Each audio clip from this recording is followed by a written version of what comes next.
Perfect. So we'll just dive right in. Good morning, everyone, and welcome back to another episode of the LeadHer Lounge, our relaxed monthly conversation through our National Women in Agriculture and Agri-Food Network project, where women across agriculture come together to share experiences, spark ideas, and talk about the things that impact our everyday work. Before we start, I want to mention that we do have AI translation tool if you are in need of translation services throughout today's conversation. You'll find the instructions in our chat. For those who may be new to the LeadHer Lounge, I'm Rebecca Balson. I'm CARC's Stakeholder Engagement Manager and the project lead for the National Women in Agriculture and Agri-Food Network project. My husband and I also own and operate a dairy farm in Western Quebec. So like many of you, I'm balancing work, community, and farm life all at once. These conversations really matter to me, both professionally and personally. Today, we're digging into a topic that comes up constantly in our conversations with women in the industry, women's workwear and PPE, or personal protective equipment. What fits, what doesn't, what's changing, and what still needs to change. Before we begin, I want to take a moment for our land acknowledgement. So Canada is the home of more than 600 First Nations, and who have governed and managed these lands since the beginning of time. The Canadian Agriculture Human Resource Council gratefully acknowledges the work throughout the lands of these First Nations, and that our office is located on the unceded territory of the Algonquin Anishinaabe Nation. Thank you. So we have an incredible panel of women with us today, each bringing a different piece of the puzzle when it comes to women's workwear and PPE. First, we have Jennifer Teague, who is the Vice President of Research and Education at CSA Group. Jennifer leads CSA's standards research program, shaping how safety standards evolve across Canada. She brings more than 20 years of experience in biomechanics, occupational health and safety, and post-secondary research leadership. She also oversees CSA's national upskilling, reskilling, and certification programs, so she has a deep perspective on how standards and fit impact real women in the workplace. Next, we have Nicole Toebes, founder of the AgPro Workwear line. Nicole is the farmer, designer, absolute force behind a brand created by women in agriculture for women in agriculture. She started AgPro because she was tired of workwear that didn't fit and turned the frustration into a mission to create functional, durable, well-fitting clothing designed for real farm work. And joining us from Newfoundland is Janice Ryan, owner-operator of Byron's Outpost and Byron's Industrial. Janice's business serves transportation, mining, forestry, and agriculture. She manages industrial manufacturing, repairs, materials, and also supplies PPE, boots, straps, hardware, and one of the widest selections of fasteners in Western Newfoundland. She brings the supplier and manufacturing lens, what's available, what's changing, and what's still hard to find. We're so lucky to have all three of you here, and thank you for taking the time to be here with us today. We're not focusing completely on safety compliance today. That's a big topic that we'll cover later in 2026 with our friends over at CASA, but on the real experience of designing, and proving PPE and workwear for women in agriculture. So Jennifer, I'd love to start with you. You were part of the team behind the recent research around women's PPE, and we know CSA is really leaning into this conversation. What first drew CSA Group to look more closely at women's PPE and workwear? What were you seeing or hearing that signaled a real gap? Thanks, Rebecca. Thanks for having me on the panel today. So, this project came up as many of our projects do in our program through our technical committee members. So standards are written by volunteer members of technical committees. They represent a variety of perspectives, be it regulators, manufacturers, and so on. And standards are reviewed and revised every 3 to 5 years. And so questions come to us from these groups, and also sometimes from external groups that kind of raise issues. And so our worker and public safety group came to us and said, hey, this is a really big problem looking at the fit of PPE for women. I'm a 5th percentile female. I'm 5 feet tall. I'm not a big person. So I can fully, I have had the experience while I don't work in environments where I need PPE all the time. It made perfect sense to me. I have very small hands. And when I wear gloves, it's a disaster. I can fold them over by an inch. We do publish a variety of PPE standards, but certainly not all of them. And it is really an issue across the board. And so we said, okay, well, let's take a look at what the experiences are across a wide range of occupational sectors. So I think, when we scoped the research, that was a really important point, is not treating everybody the same. Trying to understand what the issues are, but getting as big a cross section of people as possible. So from coast to coast, and across a wide range of professions. And so that's what we did. And we had a tremendous response. We had over 3,000 women respond to the survey. And we're really candid in their comments as well. So, so the question came to us from the technical committee, but we have a lot of women here working at CSA. We're all nodding and saying, yep, this is a no-brainer. We've got to do this. So. That's great. 3,000 women having their voices heard is amazing to hear as well. In the research you helped lead, what were some of the most surprising or telling findings about PPE currently fitting or serving women in agriculture and similar sectors? Yeah, I mean, I think, some things were surprising. I guess when you look at it, it's like it shouldn't be surprising.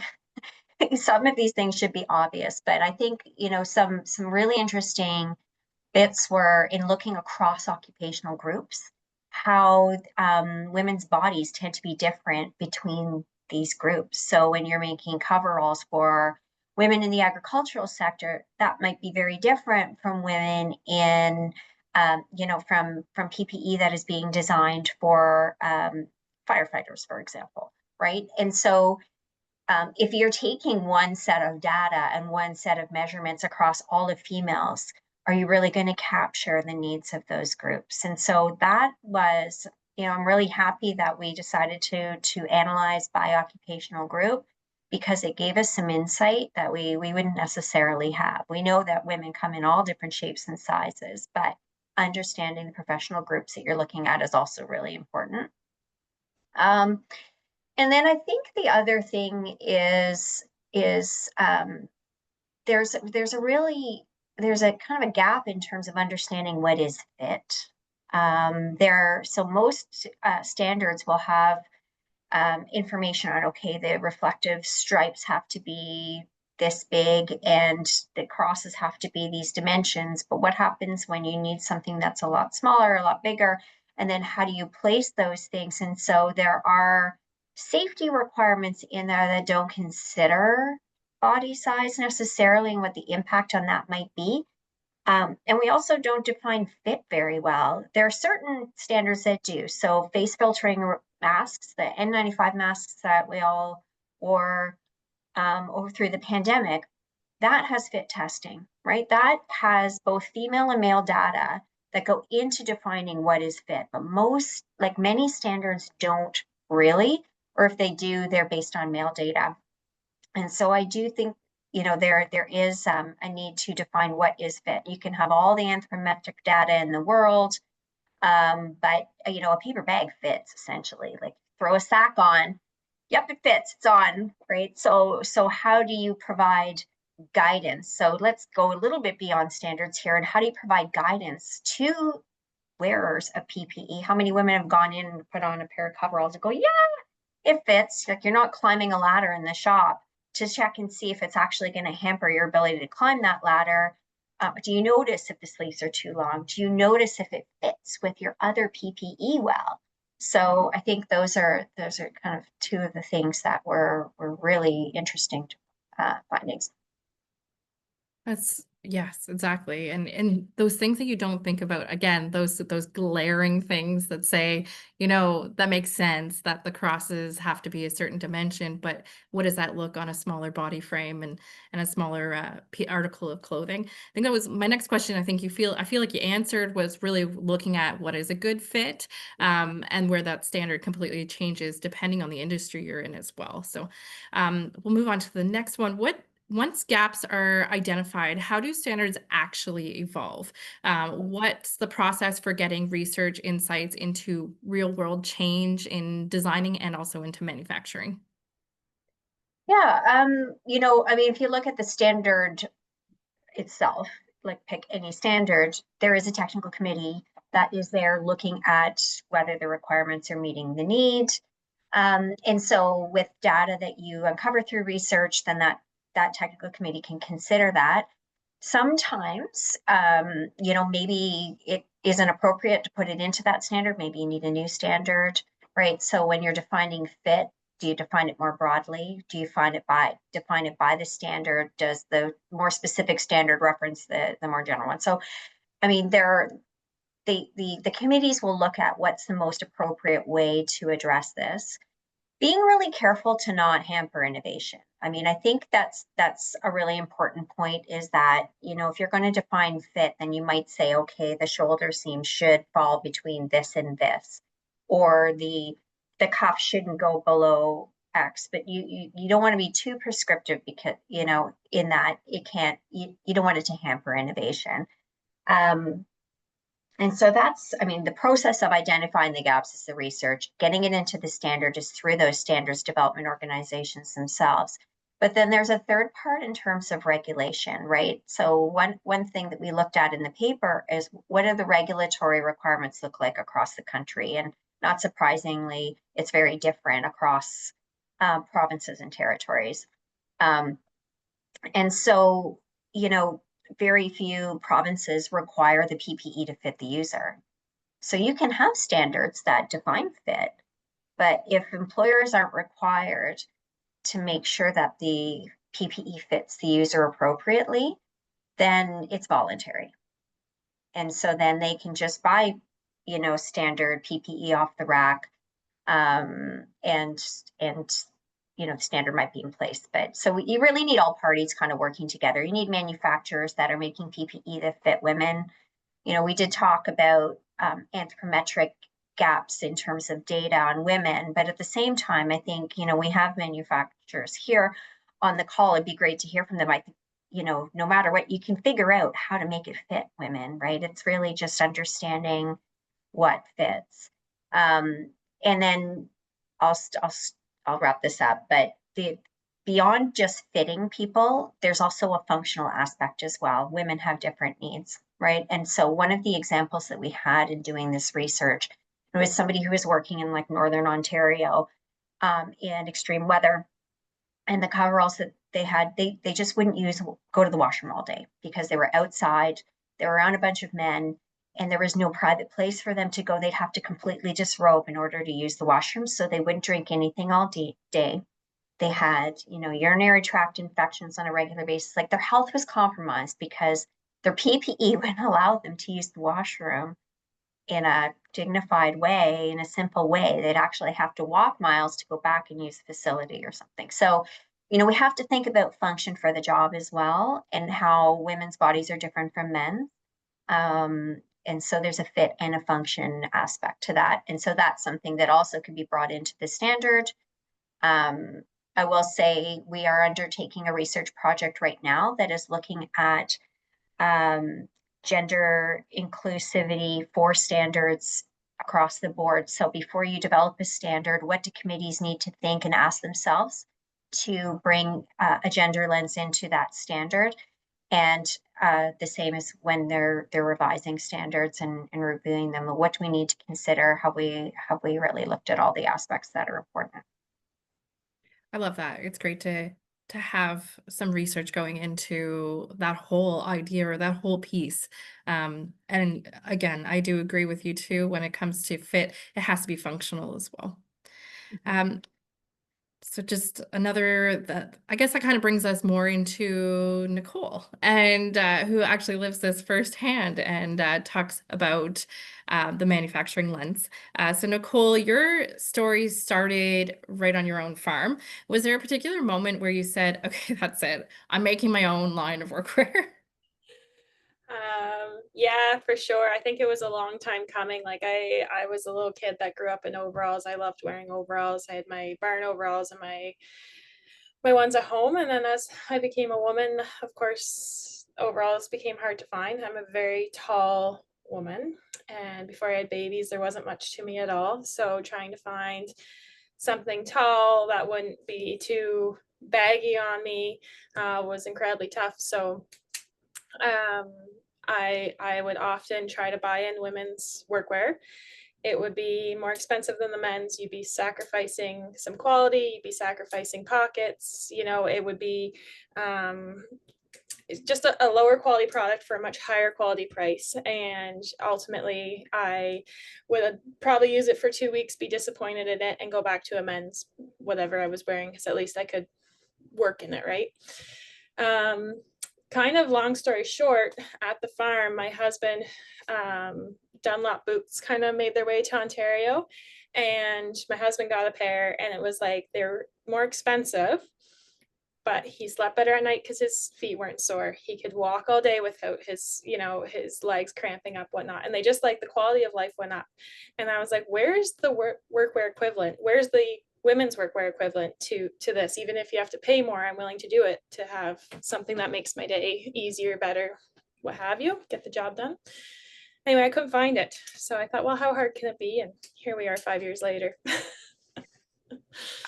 I can definitely understand that. A year and a half ago, we put in a robotic milking system in our barn, and I said to myself, I need to have workwear that's going to be able to get me through at least the first 3 weeks of trying to push cows through, and having a proper pair of overalls is a huge thing. And just looking in the chat too, Merle Massey, I'm going to shout out to you that you're also wearing your overalls today. Great to see and great to hear. When you started designing, what were the biggest challenges in creating clothing that truly fits women's bodies and stands up to agricultural work? Yeah, so the designing thing was kind of a huge hurdle. I couldn't figure out anyone that had done what I was doing. There wasn't any, you know, ChatGPT wasn't a thing yet. And it was just hours and hours of research as far as, like, how does a person go from a thought to a design, to finding a manufacturer, to having a finished product, let alone building a brand and making sure you have a market and everything else involved. And so that was probably the biggest hurdle. And then once I did have my drawings and I did have kind of a manufacturing partner at the time, it was trying to get that fit. And so I kind of had started with, like, a run of hoodies to kind of try to get the, you know, the brand going. And they had a unisex hoodie, and at the time I was doing men's and women's workwear. So they said, oh, no need, we've got a pattern for your hoodies. I tried on, fit great. Okay, let's get these hoodies. I want to make a couple adjustments on the cuffs and whatever else. So then once I had this overall pattern just about ready for production, they said, oh, we'll just make a standard women's medium. And it came out so bad. It, like, didn't fit me at all. The crotch was really low. The bib was really tiny. And I was like, no, this won't do. And they're like, well, we've got the men's pattern. We just made it smaller. That's typically what we do. And I was like, not at all. So then we started doing, like, open farm days and call outs for women to come, let me measure them, which was, like, you know, totally out of my comfort zone at the time. But I'm going, like, if I'm going to do this, I got to do it right. And I need to figure out what a women's fit is, because apparently it's not non-existent, like, even online and stuff. And I hadn't found an overall I liked wearing. So at that point I decided, you know, there isn't a size chart, so I got to make one. So we had so many women come, let me measure them. Just super excited about what we were doing. And I made some brilliant connections during that time. And then I took my size chart to the manufacturer that I was working with, and they were in Toronto at the time, which was about a 3-hour drive from my house. And then we got our first sample made. But with that sample, I wanted to make a very innovative product. I wanted to offer kind of this overall that, you know, had function, had fit, could really serve the person wearing it. So once we had the sample, the fit right, all of the details I had added to make the wearer's day easier and to serve them, they kind of took out because they weren't sure how to keep that in the sizing, kind of what Jennifer was talking about, like, you know, making sure that sizing's there, but also that your innovation is there. And so then began, like, probably the hardest couple months of my life. I drove to Toronto every single day, kissed my 3 little babies that were 3 and under at the time goodbye. I never wanted to be like a work away from home mom, but I was just so passionate that I'm like, if I can get this right, we're going to change something for a lot of people. Anyways, and I'd spend, you know, 10 hours in Toronto a day, and all to make one. At the end of the day, we might have one slight bib adjustment after sample, working with a sewer, with my design partner. okay, finally we've got, the size of the bib right after 3 days. And then it's, okay, how are we going to make this envelope pocket function for the women wearing it? And then that's another, 2-3 days getting that right. And so I always get emotional talking about my company. And I think that's part of it, is because that design process wasn't, it wasn't easy in any way, and it came with a lot of sacrifice. And so then, anyways, I'm getting very, very long drawn out, but yeah, the pattern we had to make from scratch pretty well. That's what I'm trying to get at.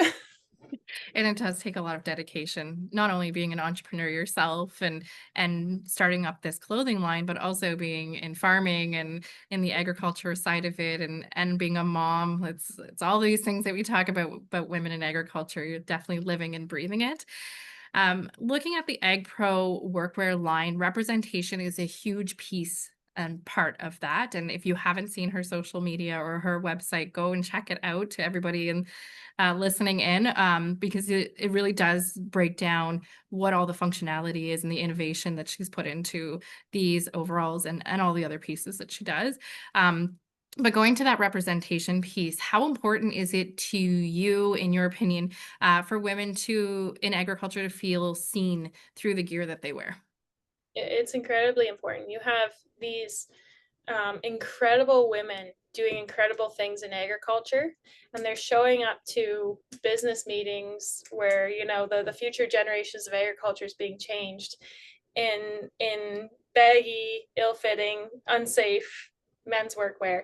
And that's kind of on like one level, but on another level, you have these incredible women who get their children ready, or not, every single day, get out to the barn, take care of their animals well, take care of their children well. The last thing they need is ill-fitting workwear. And so it's just this massive passion of mine to make sure that they are represented well. And then with our marketing, make sure that their stories are told, because there are so many incredible women who deserve a platform in every way. And if we can kind of come alongside them and give them a boost and put them in front of the spotlight a bit, it's so well deserved. And I think it's so important for others to hear their stories and see what women in agriculture do in the day-to-day. Agreed. What are the top 2 or 3 features that every piece of women's workwear should have? Features that are often missed in those traditional designs. Yeah, for sure. Well, a women's specific fit. And as much as there's so much verbiage out there that says women's this, women's that. I 6 months ago put out our marketing. We're revolutionizing women's workwear to try to show that, it is a women's specific fit. And now across Instagram, you can see all these other workwear companies revolutionizing women's workwear. And so it's a huge frustration of mine, because a shrink it and pink it men's design is not women's workwear. And so that's really important. And I'm working on a way to try to differentiate that, because we definitely need more manufacturers other than myself making different lines for different industries of women's workwear. And how can we make some kind of standardized, this is a true women's fit. And so with one of that, the waistband is really important, how it fits around the middle. Because typically you'll either get a line, way up by the chest, or you'll get it kind of right under the chest, and both are a huge safety issue, because you get that kind of belly gape that comes out. And if, a woman's leaning over, whatnot, you have that extra fabric. And so I always say that our women's waistband is a specific women's waistband. It's curved, which is very flattering for sure. It keeps it right where it should be, right around the belly button. But it's also a safety feature because it keeps it nice to you. And there's a cinch feature in there that you can pull in or let out depending what you're wearing underneath as well. From there, I think that the durability is very important as well. You don't want a product that costs more, especially I think for our generation that gets very excited about women's workwear, because it's not very common to have a piece fall apart on you. I think a lot of us have been disappointed by that. And yeah, I think that is kind of my key. I have a lot of fun with a lot of the other features, but number one for sure is a women's specific fit. Agreed, for sure. And one last question. How do you balance functionality, comfort, and cost, especially knowing many women buy their own gear? Yeah, I think that's always a delicate balance, and especially um, my mindset as a farmer myself, and I know I'm a first generation dairy farmer, so there's not the finances are not there where you can spend unlimited amounts of money on your workwear either. So it's a balance for me going, okay, I'm selling this product to my community, so I need it to be durable, number one. I need it to serve the farmer wearing it. That's my mission. And everything that I do, it comes down to how am I supporting and serving the farmer.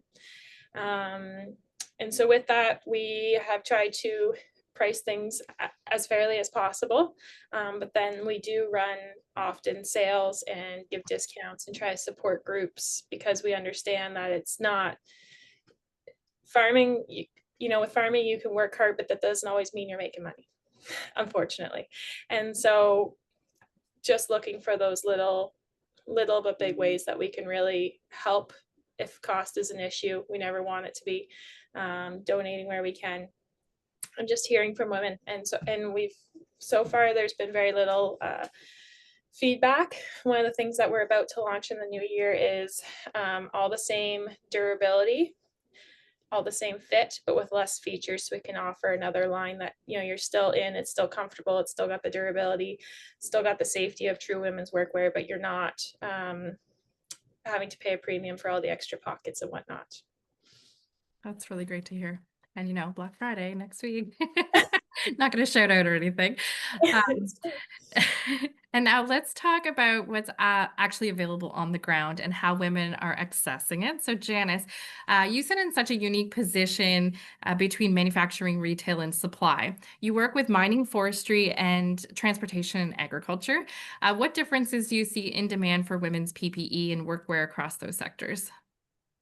Well, thanks, first of all, for having me here today. I feel like I'm having a full circle moment because, like Nicole, I had a big journey as well. 30 years ago, I was a young woman working on fishing boats in our fishing industry here offshore, 200 miles. I worked as a fishery observer in Alaska, and there was literally absolutely nothing in PPE or life-saving type equipment that fit a 5'2" slightly slender woman at the time.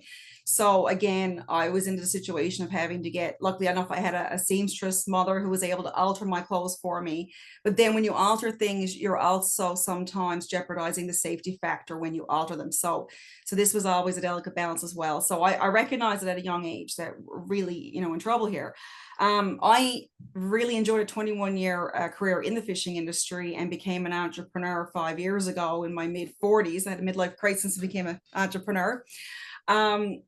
In 2024, when I recognized that this business was for sale, I really got excited because I said, well, now this is something I can sink my teeth in and really try to make a difference through the whole women's PP, which I'm extremely passionate about. And it's really where my passion lies within this business right now. And a year before I took over here and took the helm of Byron's, I read the Canadian women's experiences with personal protective equipment in the workplace that the CSA had commissioned that Jennifer advised on as well. And I was like, aha, it's not just me. Like, this is actually academically proven that this is an issue. So keeping that in the back of my mind and taking over the business last February, things got super busy, and it was always there in the back of my mind. But you're kind of doing the whole day-to-day thing, and you're kind of figure out things that's new to you. And then I'm really, really happy to see that Terry Lynn Robbins is on this call today. And Terry Lynn is the chair of the brand new Women in Agriculture Newfoundland and Labrador organization, which I'm a proud one of the first probably 10 members. And she came in to see me in May because we both live here in Deer Lake, and said, Janice, this is what's happening in August. We are having our first inaugural event here on the West Coast. And women are saying it all the time. We can't get the proper suited gear for the wear on the farm. So Terry had given me a bunch of sources that she had heard from her members. one of them being Nicole. So I sent out a Saturday morning, enjoying my coffee, sent out these beautiful, heartfelt emails to all these women, manufacturers, suppliers, whatever, women's PPE farm gear. And Nicole was the only one that actually responded to me. And so I was just so excited, and she was excited. And it got to the point where not only was Nicole say, well, I'm jumping on a plane and I'm coming to Newfoundland for this event, she ended up being a panelist at the event. And I sold a huge amount of her overalls, and I had this beautiful pop-up banner made for the event. And it's been the start of a beautiful relationship. And what I find here, and I am the only brick and mortar store, that was something that I heard from Tyrrell and the members, was that they wanted to be able to put their hands on it. They wanted to be able to try it on. They didn't just want a chance to ordering online, because as we all know, as women, ordering things online don't always tend to go good for us, right? Because we're all different shapes and sizes, and there's not standard sizing in women's wear. So that was fantastic. And I'm looking forward to getting more of Nicole's gear and selling it in different avenues across the province. But on the other side of things, from an industrial point of view, whether it be mining or construction or whatnot, we have a bigger and bigger level of women entering those trades every year. The College of North Atlantic here in Corner Brook now has an actual agricultural program. They're seeing a lot more women get into to do agriculture as a career. And I feel like there's a real gap between knowing where to go and get the gear to buy it, and for me supplying it, because as a business owner, I have brought in women's coveralls. I deal with the Jack Equipment Company, SureWorks out of Ontario. They do make everything. They make it a man's high-vis PPE. They make it in the women's as well. I brought some women's coveralls in, haven't sold one yet. So I think for me, it's definitely a marketing and getting it out there. I've actually talked to other women who have been in this industry before. As a matter of fact, I won't say who they are, but they're very closely linked with the CSA. And I actually had the advice that don't think about PPE for women because it's going to be a loss leader for you in the store. And I was like, ooh, so that's not very good. But I still am going to keep forging ahead on that because I feel there is a gap. And I feel that there is a way to get to those people that need it and then know about me. And some of the things I'm doing from a strategic point of view, because I worked in the fishing industry, is bringing stakeholders together. So I kind of think of that not-for-profit type way of bringing people to the table.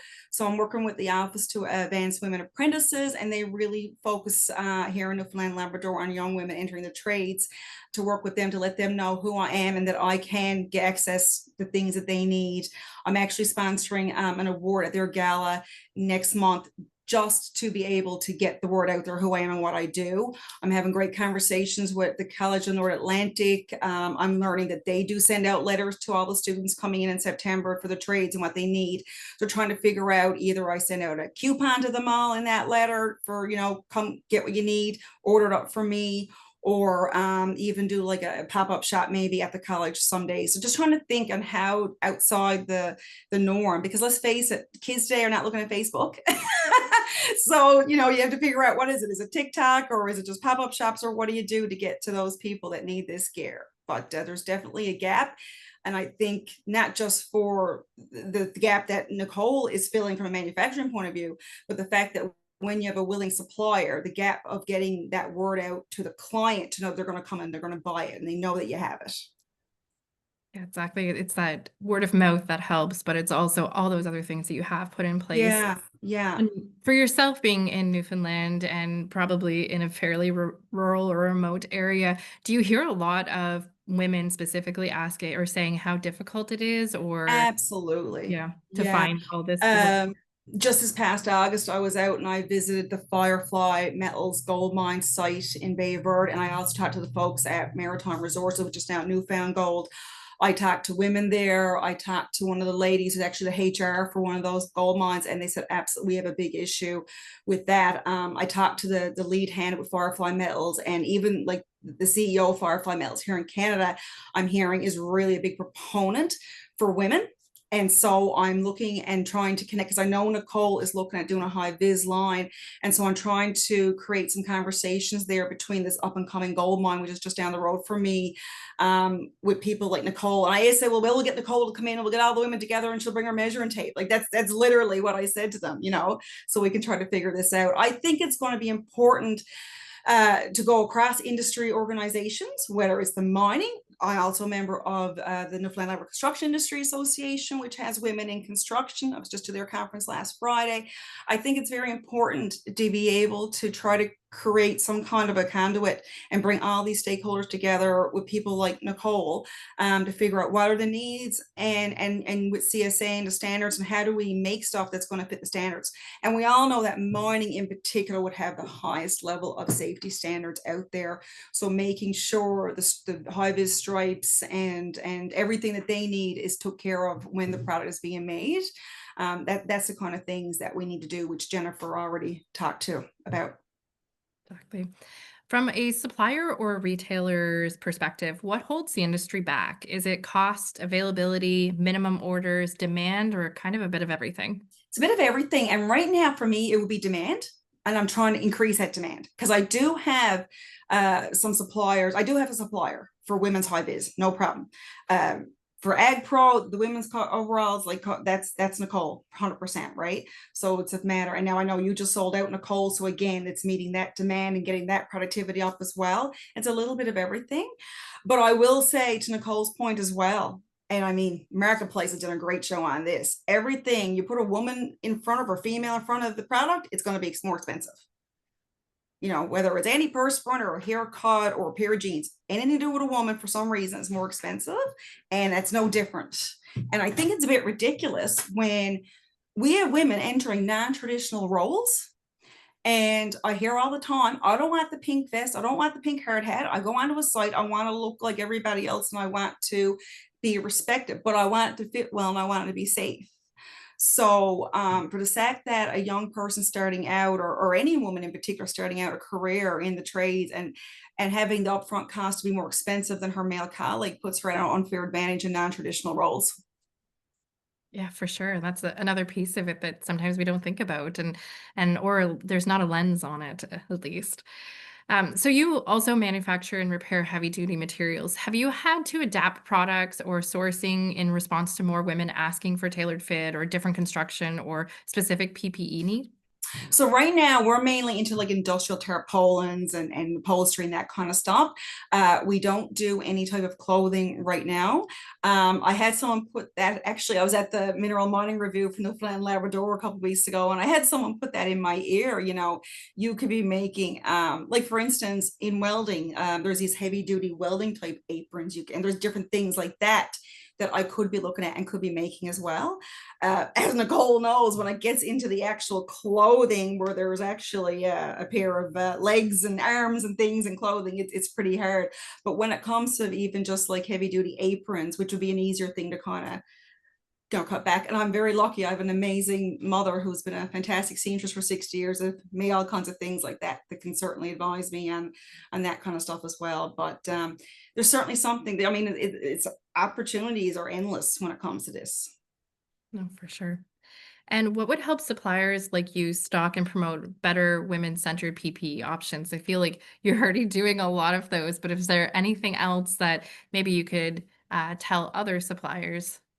Well, I think it'd be really cool if we had a trade show, whether it be national or even at provincial levels, that were really tuned in to women in the agriculture. And I know Nicole's already done this. She went recently up to the big trade show and the conference in Niagara Falls, but I feel like we need more of that. I went up to Expo Labrador and Goose Bay back in June, and that's really heavy on the mining. There is loads of boots there, loads of suppliers, but there was never really anything there focusing strictly like for women. And I think that's where I'm looking at the opportunity. I know there's a gap in that piece of marketing and advertising, and I know that that's where my opportunity lays, is getting the trade show boots and whatever, and really showing and focusing what I can do for women in all these industries. So I have identified that, and as well as figuring out, you know, I just have to go at it and get it done, right? Yeah, exactly.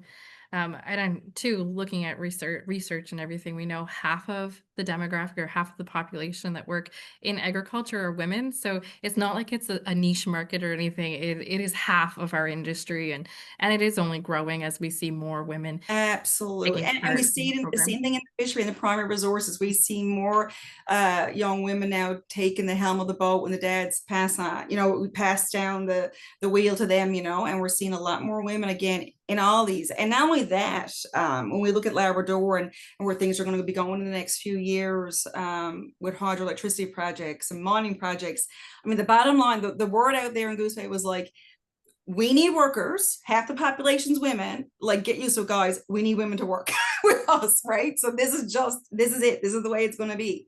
So we need the women to come in to help with these labor shortages. Yeah, agreed. So before we turn it over to the audience for their questions, I'd love to bring the three of you together just for a few shared reflections. Where do you think the biggest opportunity lies right now? Innovation, education, or just simply visibility when it comes to workwear? I think, I mean, education is a huge part of it. There is women's PPE that exists. Like we've spoken to many manufacturers, and they all seem to come from a lived experience kind of background where they saw a need and they wanted to address it. And so I think it points to what Janice was saying is like we need to increase demand. They need to know that they can ask for it and find it. And then a part of that also in education, and I don't know if this is a standards issue or not, or is it a regulation thing, but what Nicole said in terms of understanding what really is women's PPE and what is not, which is just men's PPE made smaller, right? So there are no guidelines on what you can call PPE. And so how do you define made in Canada? How do you define organic? How do you define women's PPE? So I don't have the answer for that right now. Is it come back to what is fit? And then if you say it's for women, then does that come into it? I don't know. But I think education on what to ask for and some clarity in terms of what that is, guidance on knowing what do you mean by fit? They know what they don't like, but how do you know what you like? Yeah, exactly. Yeah.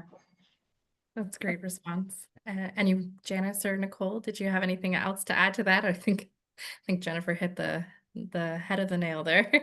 It's the education, the awareness. And I think talking to those groups that have a wide reach, whether it be women in resource development, women in agriculture groups, I think those are good places to start because they have the members, they have the listening ear, they have the way to send out those emails, and they got the followers on the socials, and I think those are great places to start from the awareness and education piece.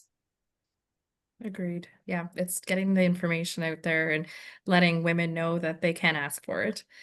If you could change one thing tomorrow, a mindset, a standard, a manufacturing decision, what would have the biggest impact for women in agriculture, in your opinion?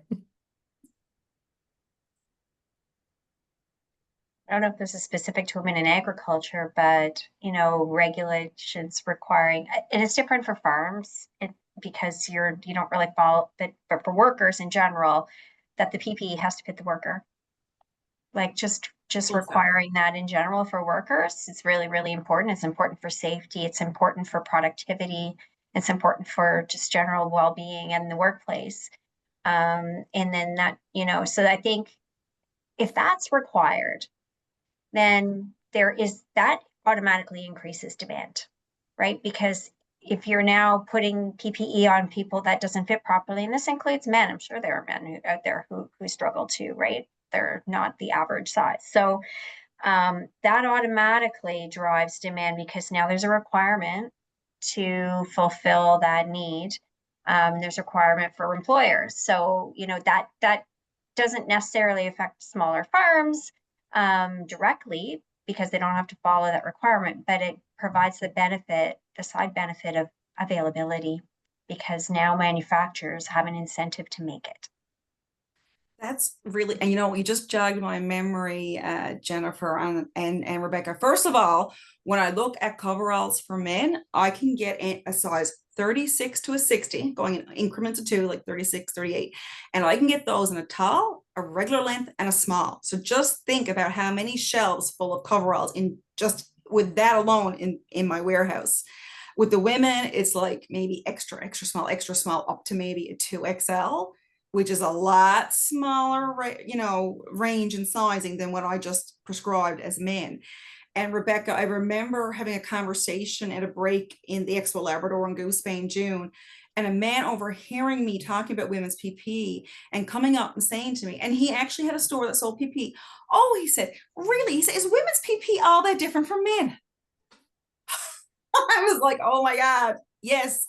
Well, explain it to me. Like, I mean, this is these attitudes as well. I think if you look at, who owns most of these companies and suppliers have been really a male dominated, business. So I think if you have people that are still leading those kinds of businesses and don't realize it too, again, that comes back to the education and awareness for the whole supply chain. Sure. Yep. Nicole, did you want to add anything? I do. I'm trying to figure out a way to word it well, though. When I started this, there was no one doing what I was doing, and it blew up. And I say that in the most humble way, and I'm very thankful for the success we've seen. And now I have these dupes popping up left, right, and center. And so I want to be very clear that I never want to stand on someone else's head to make myself look bigger. That is not what I'm about. There's a lot of room in the industry, and it all needs to get filled. And I can't do that on my own. I mean, I have this amazing team now working with me, and people above me I can go to, whatnot. But ultimately, like, there's so much room that needs to be filled. If there's other companies that popping up and they're doing something different than me, I would be so happy to say go there. But what's happening with this kind of copying, you're getting something that looks like my product but isn't fit for women. And I think this has also happened in the high vis space, which I have not wandered into yet. Of going, like, coming back to it, like, what, there's no standard. So if I'm making this product that I know I've poured years of my life into, knowing that it's going to be safe, it's going to fit well, it's going to serve the person wearing it, and then you have these kind of cash grabs popping up, like Temus, whatever you want to call it. It does such a disservice to the hardworking women in agriculture. And I think that along with standardized, like, some way of saying this is a true women's fit, if you could, get rid of the dupes and put in some kind of size. I mean, that's two things. You said one, but I think it would just be a brilliant marriage for all of a sudden being able to equip the hardworking women in agriculture with the gear that they deserve. Yeah, fully agree. I've seen a few of those posts where it's not a real company either. Like, there's all of that extra stuff too that goes into it. So to definitely do your research when you're looking at new equipment for yourself or new workwear for yourself on your farm.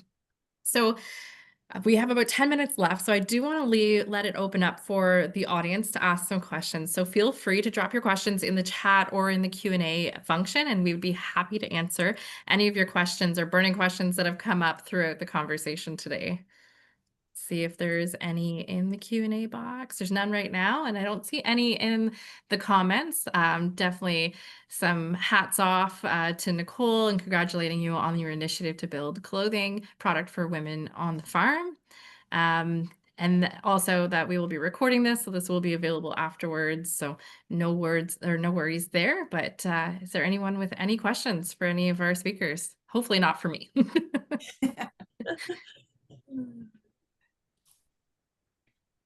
We're a pretty friendly group here, so. Yeah, exactly. I'm just recollecting Nicole's comment at the beginning. How hard could it be? Yeah. I guess the answer is really hard. Yeah. It's taken over my life in the best way. Yeah.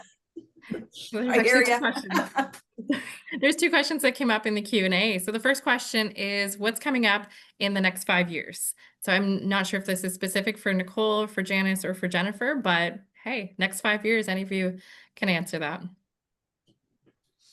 I mean, from a CSA perspective, I mean, we continue to talk to our committee members about this. We need to do more research, obviously, and create, because of the benefit of also running our education program. So, you know, tools and checklists that kind of could potentially support workers in defining fit, but we have to do a little bit more research on that. As I said, we are running a research project right now to look at gender responsiveness for all standards so that we can preempt some of these issues in other areas as well. Yeah, so more research, education tools, you know, fit checklists, things like that that could support. Great. I feel like Janice already called you out, Nicole, but there was something about high vis or something. We have like our chorals, the overalls hanging there behind Janice. I can't keep them on the shelf, and I'm so thankful for it, because a big part of doing what I'm doing is that ultimately you need that market. Like if I'm creating a niche product, oh, thanks, Janice. And it, you know, you can stand behind it, you love it. If it's not selling, you can't keep in business. And I know that's been a challenge to other business owners kind of in the same space. So this guy is like, we're into retail locations all across Canada. It's blowing my mind. It's incredibly hard to talk about without getting emotional, because we were at the Royal Winter Fair in Toronto for 9 days, and it was 9 days of women putting on workwear and feeling comfortable and confident. And I would be like, take them, wear them, like, let's see some squats. I want you to feel like you're going to move in them. Like I had one lady come into the booth, she got them on, she's like, oh, these feel so nice. She's like, I'd like to squat in them, but I don't want to break them. And I'm like, squatting them, like, let's see. Like that's what they're here for, like trying them out. And she was blown away that, you know, we wanted to do that. So all that to say, kind of, we've got this, we love this, we know it's working well. So now it's kind of what's next for us. And especially when you're at a show or you're in conversations like this, there is so much demand for so many different things. So I have to really look at how can I best serve women? And that's what I keep going back to, serving and supporting. So we get a lot of requests on and off farm for high vis. And I think if we can add any kind of safety to our gear, let's do it. If we can help prevent farm accidents, let's do it. So yeah, Janice kind of got a little sneak peek of my first round of samples of my high vis line. And I mean, they're not perfect, but it was pretty exciting day to get into them. And I apologize for the feedback. Yeah. And, you know, I'm like, a women in construction event. I'm in like 5 minutes in like heaven being like, they're here, they're on. And Janice is like, this needs to change, that needs to change. But like, how great to have women in my corner that can give that feedback and give it honestly, and that I can know, hey, that's great, but like these other things need to be incorporated. And I think you can, you know, it's that saying of like, if you want to what is it? If you want to go alone, but you want to go far, take people with you. And Janice is definitely one of many people that have surrounded me and just given me the gift of community in this. Oh God, now you're making me emotional. So what's next? Yeah, I think high vis is one of them. We want to do like you know, a line that's going to be a little more cost effective, but still give women that. And then I've got lots of other plans, but I really have learned to kind of keep those things inside. Absolutely. Especially with the copycats popping up. It's kind of funny now that, you know, they're copying my stuff I did 3 years ago. And if they want to copy what I'm doing 3 years ago, that's fine. They're not going to copy what's coming. So I keep that close to my heart, but lots of exciting stuff coming for sure. Well, I'm waiting to see her on the Dragon's Den personally. Yeah, I know. They approached me 2 years in a row now, and I've said, yep, give me a call when you're casting, and I haven't got one, which I'm like always a little like, whew. Yeah. You don't want to give up some of those shares to those dragons, right? National TV. I don't know. I don't know if that's me, but well, you're nationally right now, so you're good. I know, that's right. I'm with all you. Exactly. And Janice, anything coming down the line in 5 years, or your idea of moving forward? Yeah, no, so really right now I'm just working at, laying the groundwork for being able to increase everything. I'm planning on doing a big expansion here physically. So obviously I'm gonna have to fill the store up with some stuff, but I'm just, haven't been into this 1 year, but I'm just laying the groundwork and making some solid relationships on how to grow my supply of women's PPE here in the store. And in the meantime, have the conversations with Nicole and connect her to the right people so that she can make it and I can sell it. Exactly. It takes a village in a It sense. do. Yeah. So there's just a few comments in the chat as well. Do want to mention that there's somebody very excited to see you, Nicole, at the Youth and Ag Conference in Truro, Nova Scotia in January 2026. So hopefully you'll be bringing along some merchandise as well. Also it's just a great conversation to have. Also in the Q&A, there was one person that just made a comment about female beekeepers. They're a small industry, but they're very much needed to have some workwear for them as well. So Well, there you go. maybe there's something coming down the line. We'll see. Perfect. And I think that's it for the questions at this point. So I know we're nearing the end of our hour. And so just to wrap up really quickly, I would love one sentence from each of you. What does equity in workwear mean to you? Being able to find the PPE that you need that fits, keeps you safe at the same cost as what's available for men. Perfect. Mine comes right back to my mission, being able to support and serve women in agriculture. And for me, it's just building the confidence to get the job done. I love that. Perfect. So thank you so much, Jennifer, Nicole, Janice, and to everyone joining us today. This conversation is so important, and it does move us closer to a world where women don't have to make do, but can work confidently, safely, and comfortably in gear made truly for them. I hope to see you all at the next LeadHer Lounge. We will be taking a break in December, but we'll be back in full force on January 15th, 2026. So stay tuned to find out what the next topic is. We'll be discussing, and be sure to share with your colleagues and friends in the industry. So have a great day, everyone. Thank you so much. Thanks for the opportunity. God, see ya. Yeah.